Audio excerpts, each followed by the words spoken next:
আসসালামু আলাইকুম রহমতুল্লাহ। দেখুন, কত দিনের পুরাতন খবর, আজ রাত 10টায় এই নিউজটি করা হয়েছে। কটার সময়?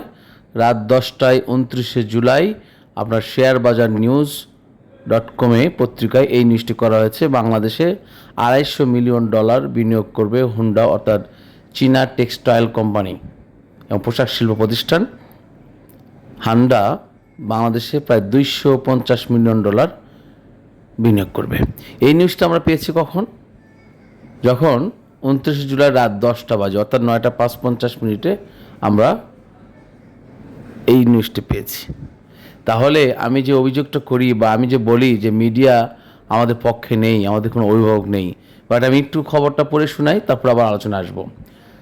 বাংলাদেশে $250 মিলিয়ন বিনিয়োগের ঘোষণা দিয়েছে হংকং ভিত্তিক টেক্সটাইল ও পোশাক শিল্প প্রতিষ্ঠান হান্ডা ইন্ডাস্ট্রিজ কোম্পানি। মঙ্গলবার ঢাকায় রাষ্ট্রীয় অতিথি ভবন যমুনার প্রধান উপদেষ্টা অধ্যাপক মোহাম্মদ ইউনুসের সঙ্গে সাক্ষাৎকালে হান্ডা ইন্ডাস্ট্রিজ লিমিটেডের চেয়ারম্যান হান চুন এই বিনিয়োগ পরিকল্পনা ঘোষণা করেন। হান্ডা শুরুতে বাংলাদেশের বস্ত্র খাতে $150 মিলিয়ন বিনিয়োগের পরিকল্পনা করে এবং এই লক্ষ্যে গত এপ্রিলে অনুষ্ঠিত বিনিয়োগ সম্মেলনে বাংলাদেশের সংশ্লিষ্ট কর্তৃপক্ষের সঙ্গে একটি সমঝোতা স্মারক সই করে। কখন? এটা এপ্রিলে, ঠিক আছে, গত এপ্রিলে। তাহলে এটা চলতেছে এখন জুলাই।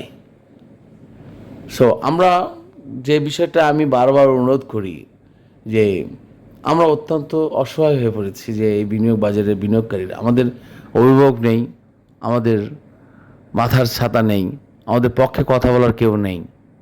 বিনিয়োগকারীরা যখন বিপদে পড়ে রাস্তায় পুলিশের পিটুন মার খায়, কফিন মিছিল করতে হয়, কেউ কেউ সুসাইড করে। এর কারণ ওই সুসাইড করে মারা যায় সেটা খবরের শেষ পাতায় একটা চিপার ভিতরে লেখা থাকে, এটা শিরোনামেও আসে না। এই 25 লক্ষ পরিবারের কারণে যে বাংলাদেশে প্রতিদিন হাজার হাজার কোটি টাকার লেনদেন হয়, এত বড় একটা স্টক মার্কেট চলছে, এটা নিয়ে আমাদের কোনো দায়বদ্ধতা নেই, লায়াবিলিটিস নেই, গুরুত্ব নেই। আপনি খেয়াল করে দেখবেন, আমার কথাগুলো যদি মিথ্যা হয় আপনারা বলবেন। আমি পরামর্শ চাই সকলের। এবং আমরা কেন সফল হতে পারি না? কারণ আমরা সবসময় একে অপরের বিরুদ্ধে অবস্থান করছি। এমন একটা পরিবেশ যে দেখুন, আমার ওই চ্যানেল বিডি শেয়ার মার্কেট টিপসের চ্যানেলটা ব্লক হয়েছে এবং সেখানে ক্রমাগতভাবে বিভিন্ন উদ্ভট কথাগুলো বলা হয়, আমি মনে হয় আপনাদের শত্রু, ঠিক না? কিন্তু আমি তো চেষ্টা করছি যে একটি সঠিক বস্তুনিষ্ঠ তথ্য আপনাদের তুলে ধরার জন্য। আপনারা কি চাচ্ছেন? একবারে শিলা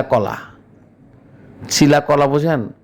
যখন কাউকে কলা খাওয়ার অফার করলে বা প্রস্তাব করলে যদি সে বলে আমাকে কলাটা ছিলে দিন, চামড়াটা উঠিয়ে দিন, স্কিন রিমুভ করে দিন, দ্যাট মিনস দ্যাট ওই ব্যক্তি আপনাকে একটা তাচ্ছিল্য রূপে আপনাকে দেখছে, কিংবা সে খুব অলস প্রকৃতির মানুষ, কিংবা হি ডাজেন্ট নো। সো আমাদের বিনিয়োগ বাজারের সবচেয়ে মেজর উইক পয়েন্ট হচ্ছে যে আমরা ইনভেস্টর্স, আমরা অনেক কিছুই জানি না, একদম আনাড়ি এই বিনিয়োগ বাজারের জন্য। আমরা বিক্রি করার জন্য, যেমন আজকে রবির কথাটা যদি বলি, 82 লক্ষ শেয়ার হাত বদল হয়েছে, একদম রবিময় করে দেওয়া হয়েছে সারাদিন, পত্র পত্রিকায়, অনলাইন অফলাইন পোর্টাল, সব জায়গায়। কিন্তু কী লাভ হলো? এই জন্য আমরা অনেক কথা বলি। যখন দেখবেন যে মিডিয়ার ছড়াছড়ি যাচ্ছে, তখন দেখবেন যে তার ভিতরে একটা শুভঙ্করের গল্প রয়ে গেছে। আবার এই যে দেখুন, এই যে টেক্সটাইল সেক্টরে সারাদিন, এতদিনটা গেল, এই যে একটা নেগোসিয়েশন পর্ব চলতেছে, আসতেছে, বিভিন্ন রকম ফ্যাক্টরিতে ফরেন ইনভেস্টর আসতেছে, সব নিউজ পাচ্ছি, কিন্তু জেনারেল মিডিয়ায় কিছু আসতেছে না। আর জেনারেল মিডিয়া না আসা পর্যন্ত বাজারের গতি ফিরে আসবে না, কারণ তারা তো ইনভেস্ট করছে না ভয়। কারণ আমাদের দেশে ম্যাক্সিমাম হচ্ছে নট ইনভেস্টর, মোস্টলি ট্রেডার্স।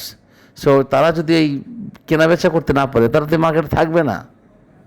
আর যদি মার্কেটে না থাকে, তাহলে মার্কেটের এই ভলিউমটা কখনো বাড়বে না, এই সাময়িকভাবে কিছুদিন বাড়বে, আবার নিভে যাবে।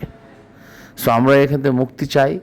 বিনিয়োগ বাজারে একটা অভিভাবক শূন্য বাজার আসুন। সকল প্রিন্ট মিডিয়া, ইলেকট্রনিক মিডিয়া, সাংবাদিক ভাই বোন যারা আপনার এই গুরু দায়িত্ব পালন করছেন দেশের কল্যাণে, দেশের মানুষের কল্যাণে, মুক্তিকামী জনতার অর্থনীতি মুক্তির করার জন্য যে সমস্ত কারিগর বিনিয়োগ বাজারে জড়িত সংশ্লিষ্ট রয়েছে, তাদের পাশেও দাঁড়ান। কারণ তারাও দেশ গড়ার অন্যতম রূপকার, অন্যতম কারিগর। সো অনেক ফরেন ইনভেস্টর এদেশে আসছে, ইনভেস্ট করছে এই বিনিয়োগ বাজারে। আমি আপনাদের প্রতি সদয় আকৃষ্ট করছি, অনুরোধ করছি যে আপনারা আপনাদের জায়গা থেকে এই বিনিয়োগকারীদের পাশে দাঁড়ান। এবং আমরা যারা বিনিয়োগকারী রয়েছি আমরাও এদেরকে অপরের সাথে ঠেলাঠেলি বাদ দেই, কটূক্তি বাদ দেই, হিংসা বাদ দেই, আমাদের কাছে যা তথ্য আছে সেটা নিয়ে সহযোগ করি। তো সেসব আমরা এই নিউজের মাধ্যমে যেটা পেলাম যে চায়না কোম্পানি 250 মিলিয়ন মার্কিন ডলার বাংলাদেশে বিনিয়োগ করার ঘোষণা দিয়েছে। এটা অত্যন্ত ফলপ্রসূ একটি খবর, বাট এই খবরটা যদি সকাল 10টার দিকে আসতো তাহলে আজকে বাজার কিন্তু ড্রপ করতো না। আমি বারবার একটা কথা বলছি, দেখুন খেয়াল করে দেখুন, বাজারকে ড্রপ করার পেছনে কিছু মেকানিজমও কাজ করে। কখন নিউজটা রিলিজ দিবে, যে ম্যাক্সিমাম সময় আমি দেখেছি 2:50 মানে 2:30 শেষ, 2:50 আপনার নিউজ দিবে, কিংবা 2:29 আপনাকে নিউজ দেবে। আপনি কিছু করার ক্ষমতা থাকবে না তখন। একবার ভালো নিউজটা যদি আসে তাহলে আপনার দেবে 2:29 বৃহস্পতিবার, দেন আপনি কিছু করার কোনো ক্ষমতা নেই। রবিবার আসতে আসতে কাহিনী হয়ে গেছে। সো আসুন আমরা দেশের জন্য কাজ করি, বিনিয়োগ বাজারের জন্য কাজ করি, সবাই মিলেমিশে কাজ করি এবং একটি সুন্দর সমৃদ্ধশালী, হিংসা মুক্ত, কলহ মুক্ত, মাদক চোরা কারবার মুক্ত, চাঁদাবাজ মুক্ত বাংলাদেশ গড়ে তুলি। এই হোক আমাদের আজকের অঙ্গীকার। সকলের জন্য শুভকামনা রইল। আল্লাহ হাফেজ। আসসালামু আলাইকুম ওয়া রাহমাতুল্লাহি ওয়া বারাকাতুহু।